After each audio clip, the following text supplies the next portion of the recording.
get to know if you ever gonna get rich? This is one question that most people do ask themselves. Like, are you gonna be rich? Are you gonna be financially secure in the future? According to research, most people worry about their financial future more than anything else. They worry about their financial place. And you always want to know, are you going to get to your goals? Are you going to get to those financial goals? Are you going to get to those financial dreams and that place whereby, you know, you sit and you enjoy your money and you have lots of money, right? You have money, you have access to abundance of money. So is this something that's going to happen to you? And how do you get to know? I've done lots of research. I've read lots of books. I've watched lots of videos. I've done lots of videos myself. I've produced lots of content. I'm currently working on a financial literacy book. So I've done quite a lot of research on these areas. And I'm also in the process as well of building wealth. This is something I do every single day. Investment, investment, investment. But how do you know for sure that one day you'll get to that goal that you have, that big goal, that amazing big goal, the amazing place, the Canaan? We call it the Canaan. When you're talking Kenyan slang. How do you get to know that you're gonna get to that place? How do you get to know that you're gonna be rich? How do you get to know that you're gonna get to your goals? Because sometimes we have dreams, we have ambitions, we have objectives, but we never meet them. Or some people just have these big goals, but they never actually take the steps towards those goals. They're always dreaming. But sometimes I know you have to sit back, and because it gets to a certain stage in life whereby you have to ask yourself, am I actually making progress? Am I where I'm supposed to be? Am I going towards the right direction? Am I too late? Am I too old? Can I start up fresh? You ask yourself lots of questions, and it makes you worry about your financial future. All these things we talk about are related to money. We want to be secure. You want to know that you will have access to the things you need exactly when you need them. And the more you grow, the more responsibilities and the more needs for money that you have. And it is therefore in order that people do worry about cash or about money in the future. But how do you get to know that you're going to be financially secure or financially successful and that you're going to meet your financial goals in the future? Or you're going to be rich? It's simple language. How can you get to know that you're going to be rich?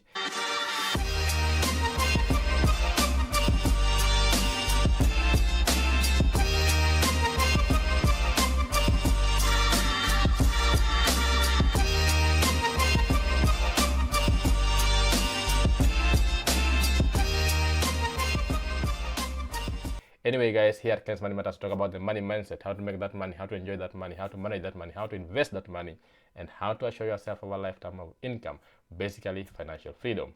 So how do you assure yourself of that financial freedom? That's the question, right? You want to be in a position whereby you are building, but you can also clearly see the future and tell yourself where you're going to be financially speaking. So how do you know? Based on what I've done, based on the research I've done, I've spoken to a lot of people, I've done lots of research, I've done lots of videos, and there are certain traits that come out of those people who are going to be financially successful. There are certain indicators or factors that can clearly see some signs that this person is going to meet their financial goals, and you can see them in yourselves. Nobody has to come and tell you they are in you or they're not in you. You can see them by yourself. So number one, everyone who succeeds financially have clearly defined goals that are also marked by timelines. Now, this is something I do in my coaching all the time. If you want coaching, by the way, Ken's Money Matters always. I do very good progressive coaching whereby we start from the basics and go all the way to making sure that you have everything set. So if you want to learn how to manage your money, you want to learn how to invest the money, you want to learn how to, set yourself up for finances, remember to check Ken's Money Matters. And my website is www.kensmoneymatters.com. That's the only way you can reach me. One thing about people who succeed financially is that they have very clearly defined goals with very clear timelines. I tell people all the time, there's no way we're going to go somewhere if we don't know where we are standing. And if we don't know where we are standing, there's no way you're going to have a map to go somewhere. For you to move from where you are to the next destination, you must have a map. That map are the goals, the steps that you need to take. Basically, you must have very clearly defined goals with very clear timelines. I always tell people that your goals should be measurable, they should be actionable, they should be realistic, and they should be big goals, of course. They should be goals that you can actually foresee in your life. You can envision those goals in your life. You can envision yourself in those places. You have to be someone who has very clear goals of what you want to do to achieve the goals, the big objectives that you have in life, the big financial objectives. Having goals isn't enough. You need to have goals with very defined timelines, clearly saying that I want to have 1 million as my net worth by next year, December 29th. So you've given yourself 1 year, some months to have that net worth. And then you must have those small steps which will lead you to that major goal. Basically, having goals is like a guideline. It's like a map, okay? So for example, right today I'm going to be teaching people about navigation, which is some of the things I do on the side. And when you're navigating and trying to find paths around, let's say London, for example, you have to use the map, because if you don't use the map, you're going to get lost. There are so many paths that you can go onto that you just basically get lost. What you need even in financial life is a map. That map has to be very specific, and those are now the goals, those steps that you're going to follow to get to your bigger goal. That map and those steps have to be very specific. So in terms of finances, you have to be very specific on what you want. A net worth of how much? What do you want to achieve? How much do you want to have? I want to have 3 million in my portfolio by this time of the year in 2024, 2025. Specific goals with specific timelines and specific actions that will lead you there. Everyone who achieved their goals financially, they know their numbers, they know their goals, and they know how to get there. The second one is discipline with cash flow and ensuring you pay yourself first. This is something I preach all the time. You have to be disciplined with your money. You have to be disciplined with your cash flow. If you tell me you can't track your money, you don't know where your money is going to, then how do you want to actually get somewhere? You have to know where you're standing. Like I said, the analogy of going somewhere, you know where you're standing. By knowing where you're standing, you know your numbers. You know how much you're making right now. You know how much you envisioning to make at the end of the month. You know how much you're spending right now. You basically understand your cash flow. And then you follow that by always paying yourself first. I always say one thing: even before you pay rent, pay yourself.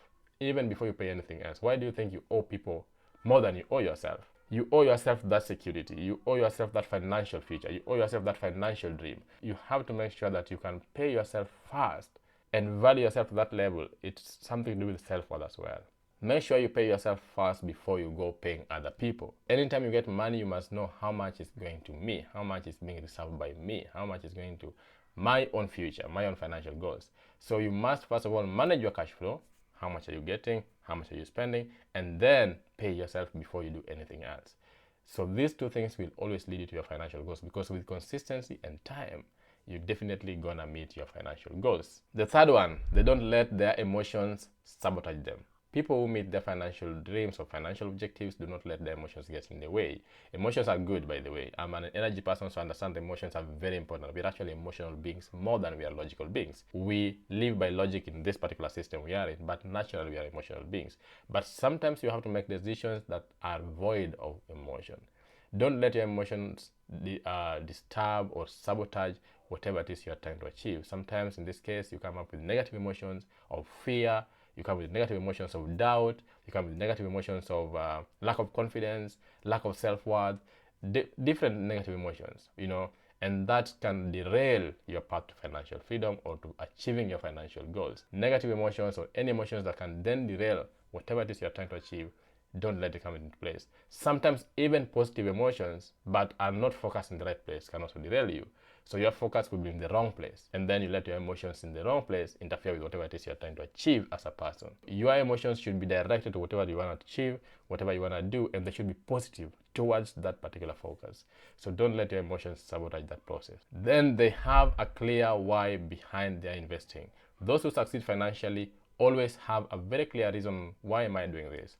Why am I investing? What am I trying to achieve? Like I always tell young people, start thinking of your retirement. How will it look like? What do you want to have? What kind of house? What kind of car? What kind of life do you want to live? If you don't envision the life you want to live at some point in life, financially speaking, then how do you work towards that? You can only have an investing strategy if you know the reasons for your investments. So I know I want to invest for financial freedom. I want to be free from work, from hustling. I just want to sit and do whatever I want to do, like travel, and have my money working for me.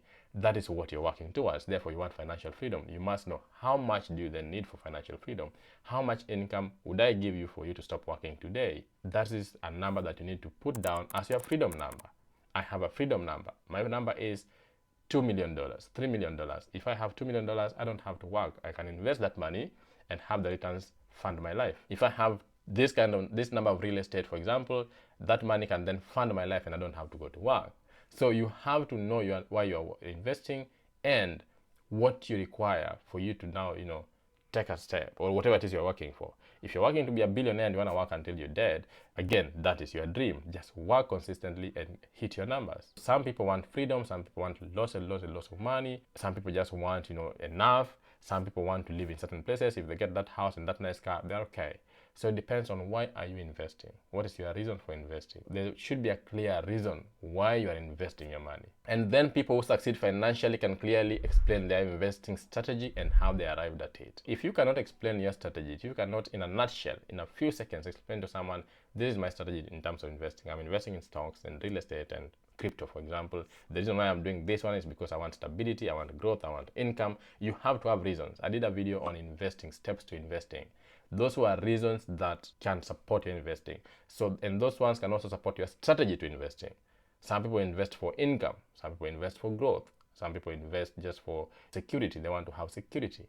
So you have to know why you're investing, and that will inform your strategy. So people who succeed financially know why they're investing in something. That is why you won't find people running around into NFTs, or there's a new thing, there's new crypto, there's new whatever. They don't run around, they don't jump around, because they have a very clear strategy of their investment, and it's a long-term game. Having a clear strategy will help you achieve those goals much faster and more efficiently. And then people who succeed financially play the long game. If you're not playing the long game, forget about it. If you're trying to make quick cash, you want to make millions tomorrow, you want to double your income in 2-3 days, not income really, but you want to double your investment in 2-3 days, forget about it. Those are scams. If you are really into the process of investing, you always play the long-term game, because you can clearly see how the world moves economically speaking.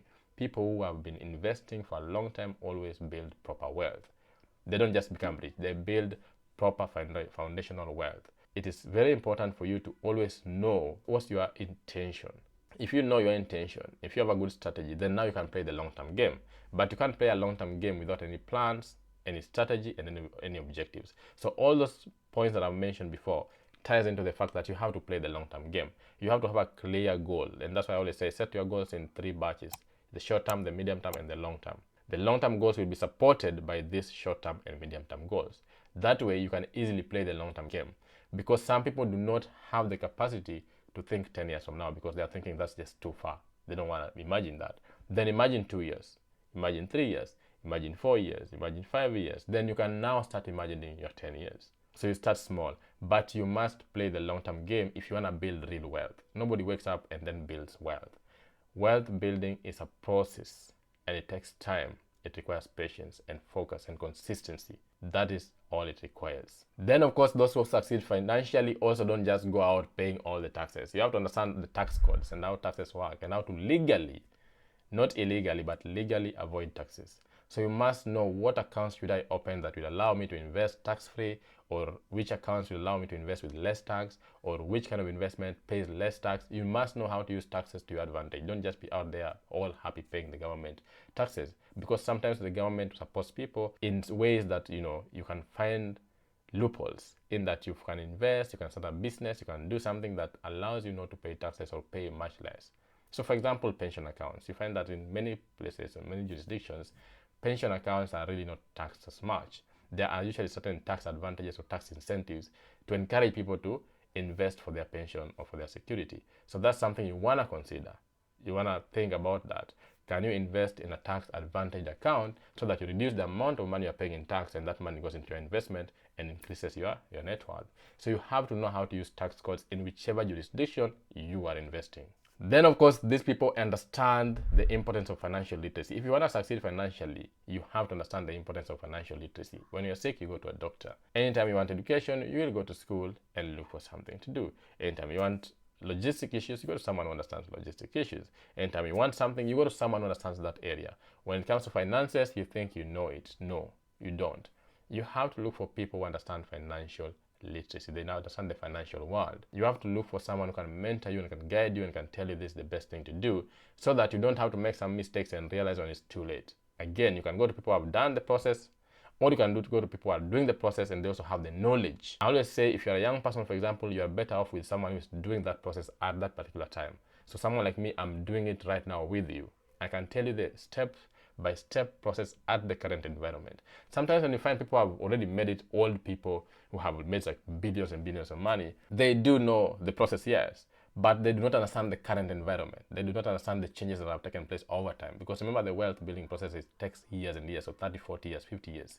So if you're talking to someone who made it, like, someone who's in his 70s or 80s or 60s, they made their wealth probably 30 years ago, or, in the process of that wealth building was 30 years ago. They do not understand the new environment, how it works. But if you're talking to someone like me, I understand this environment. If I give you advice, I'm giving you advice based on the current environment and based on what I'm doing at the moment and succeeding at it. So look for financial literacy, and from the right people. Let me add that. Look for it from the right people. You are free to talk to anyone you want to talk to, but make sure that someone can actually understand your environment and where you're coming from as a person, especially young people. Then last but not least, these people who succeed financially get to know that investing in themselves is just as important as investing in any other asset. If you don't value yourself, if you don't have that self-worth, self-esteem to invest in yourself, then just know that it's also going to be difficult to invest in something else. You must know the importance of self-investment. For example, look for mentorship. If you're looking for example, to develop your career, look for mentorship. Look for someone who understands that area. If you're looking to double your income, look for someone who can help you do proper negotiations. If you're looking to switch careers, for example, look for someone who can help you do that process. If you're really wishing to get into business, a particular area, look for someone who can then help you in that area, or get the right skills that can help you develop faster and efficiently in that area. That way you're investing in yourself. And sometimes you put a lot of money in yourself, but later you reap the benefits. But we haven't connected the value of investing in ourselves and, of course, reaping the benefits later in life. We always tend to want to satisfy our ego, that gratification. We want an immediate gratification. But investing in self does not give immediate gratification if you cannot connect it to the fruits and the results that will come later. You have to be able to know that investing in yourself is going to reap you way more benefits over a very long period of time compared to if you have self-gratification at the moment. So you must suspend that self-gratification for self-investment that will later help you achieve your goals. These are some of the common traits and common factors that will help you succeed financially. Look at yourself, look at your life, look at your financial life and see, do you have these things? Where are you falling short? And if you're falling short, what can you do about it so that you can start the journey of building wealth, or not just start, but continue in an efficient, easy way and in a sure way that you're like, I will build wealth. Someone like me, I'm 100% sure of where I'm going to be financially speaking. There's no doubt about that. It's not like I'm perfect. No, I'm working on these things. I'm aware of them. And I'm not saying just change now. I'm saying be aware of the things you need to put in place for you to succeed financially. I hope that's been helpful. This is Ken's Money Matters, out.